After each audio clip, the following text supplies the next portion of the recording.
Hello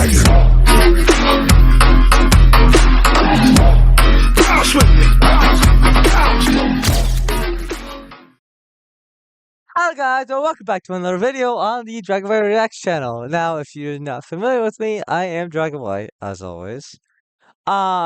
This is my reaction channel. I also do mainly content, well, gaming content on my main channel. So if why not go and check that out? Subscribe to both channels. Also, if you're from VV's server, welcome in. I'll have her link down below too. Subscribe to her as well. Um, she's currently not feeling well, so I'm substituting in for now. Anyways, be sure to follow her socials if she has any. Like I said in the last video, I don't know if she does. I might contact her for that. But go ahead and follow my socials as well. Um, use code Dragon Family on W, but you don't have to. You don't have to any energy drink. But yeah. I don't know if that's all for today or for this video. Um, I will have stuff for the background noise if you hear it. I don't know if you do. Um, I'm not professional yet, so I'm only a small content creator. But with all that being said, we have a Formula One recommendation from the Discord channel. So yeah. Shout out to whoever did that. Thanks. With all that being said, I hope you do enjoy, and I'll see y'all on the other side. Bye-bye. And we're back to everything you need to know about Formula One for this year's regulations. Throw out the rulebook, rip up the form book. 75 years of innovation continues in 2026, but bigger, bolder, from the ground up. These are the biggest regulations changes in more than a decade, and this is everything you need to know. Let's start with the changes you'll see. The most visible changes are the wings. Front and rear wings have been simplified with fewer elements overall. The rear loses its lower aerodynamic beam wing, while the front wing gets a major overhaul. The elements are narrower, but the outer sections open up new areas for aerodynamic development. A crucial battleground for teams, as the front wing heavily influences the car's overall aero performance. But the most visible change? Active aero. In 2026, F1 cars will dynamically adjust the angle of their front and rear wing elements in specified high-speed sections. In corners, the flaps are in corner mode, their default closed position to maintain grip. Ooh. In designated straights, drivers can engage straight mode, which opens the wings to reduce drag and increase. Dang! That shift in pace opens up longer braking zones, and with them, new overtaking opportunities in places we haven't seen before. It's available to every driver, every lap, to make the most of both downforce and car power. Overall, the cars are shorter, narrower, and lighter. The wheelbase has been shortened, making them more agile and responsive for the drivers. And while the cars still sport their 18-inch tires, they're narrower now, cutting drag, trimming weight. And they won't have those little arches above the front tires anymore either. Once used to help the messy airflow from the tires, tighter regulations will put the responsibility for this on the bodywork and components around the wheels instead, keeping the cars cleaner and lighter. This follows behind the wheels with the design of these barge boards and the simplifying and shrinking of the floor bodywork. This is to discourage outwashing. Usually, this would be in the front of a car, called canards, but that's on the side? Side skirt? New one for the sky skirts? I don't know. Wheels around their car, rather than over its aero surfaces. Oh, by the way, if you didn't know, this might be a new fact for y'all. The entire top of the entire body of the car on top of the shell, which is basically what you see right here, That entire thing is carbon fiber. which has affected following cars in seasons past. Cleaner The lines, entire thing is carbon less fiber, dirt which makes and it lighter, faster, underneath, it's a whole new story. and The whatever long round effect else. tunnels are gone, replaced by flatter floors and extended diffusers with bigger openings. That means less downforce and a higher ride height, which could allow a greater range of setups, suiting a greater range of driving styles. Okay, let's close the gap to the leader. But a lot of changes in 2026 aren't obvious to see from the outside. The drivers will really play their part in these new cars, with a bunch of controls put right in their hands to extract lap time, attack for position, or defend from a challenge. At their fingertips is the boost button, overtake mode, and recharge controls. Essential tools to aid racing and lap time. And reminder, you have boost available. Boost gives the drivers maximum power from the engine and battery at the push of a button. They can use it anywhere, for attack or defense, so long as there's enough charge in their battery. Overtake is just for attack. Let's close the gap to under 1 second. It gives extra power at top speed to drivers within a second of the car in front. Overtake now available.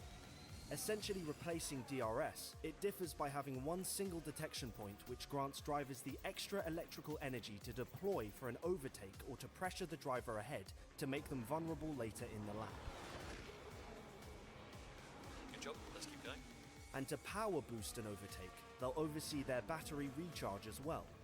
Working with their race engineer, they'll be selecting from different modes to recharge their battery from braking and engine energy. So I'm wondering, so start making, probably making more cars, probably in the future, mid this year, making F1 electric. That's what I'm getting from this. Like they're trying to make it Overtake electric. and recharge make drivers tactical masters and add more variables, making racing less predictable. But here's the problem. Sorry. Let me recap this. The problem is that you can't go as long as you think you would, and charging would take forever for F1. So I'm wondering how that's gonna be possible. We'll maybe see that. Boost and If overtake. they did that. I don't know though.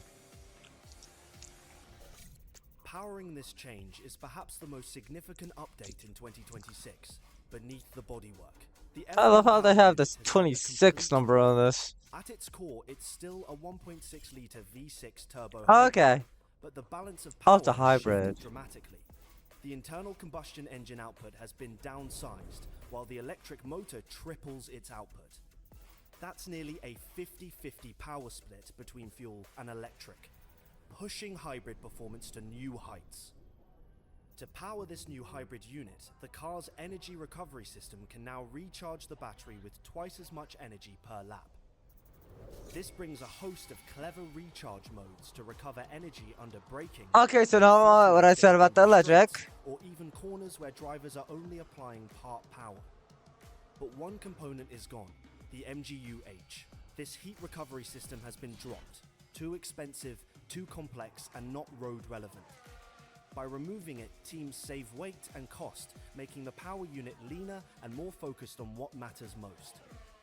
As Formula One races towards its net zero goal, 2026 marks a major milestone. The new power units won't just be efficient, they'll run on advanced sustainable fuel for the first time ever. This isn't just any fuel.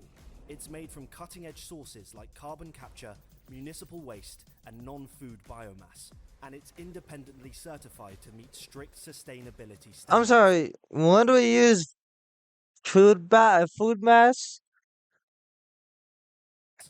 That's Every regulations update brings okay. safety enhancements, and 2026 is no different. The driver's survival cell is subject to more rigorous tests, with side intrusion safety further improved and the roll hoop strengthened to take 23% more load, roughly the weight of 9 family cars. They'll also be protected by a new front impact structure design philosophy. This front section now separates in 2 stages. This gives drivers more protection in large crashes where there are secondary impacts after the first contact. And to reduce the chance of side impacts in low visibility, all cars will have mandatory lights on the side of the mirrors in addition to the existing rear rain lights.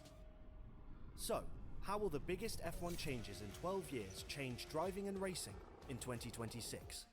Fundamentally, the soul of F1 remains untouched. The cars will be fast, fierce, and just as jaw-dropping to watch.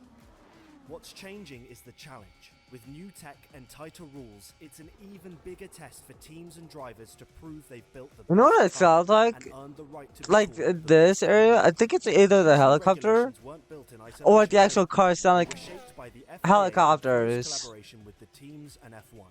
The result? A rule set that's already attracted more manufacturers. That means more competition, more innovation, and more chances for surprise breakthroughs. But what about the driving? With less downforce and tighter control over turbulent air, following another car through corners should be easier, but the cars themselves will be trickier to handle. Same power, less grip.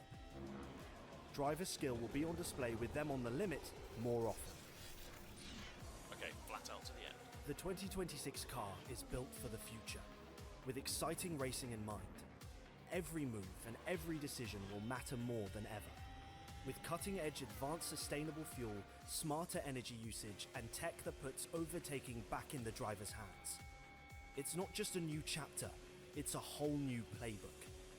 The future of F1 is here, and it's going to be fast, fierce, and unforgettable. Huh. So what I'm getting from is, huh. So basically, they're gonna have to do. I'm wondering if.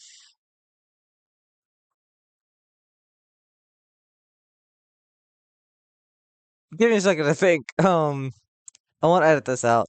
I think they would they have to use their engine just to like charge the battery like it should with other cars.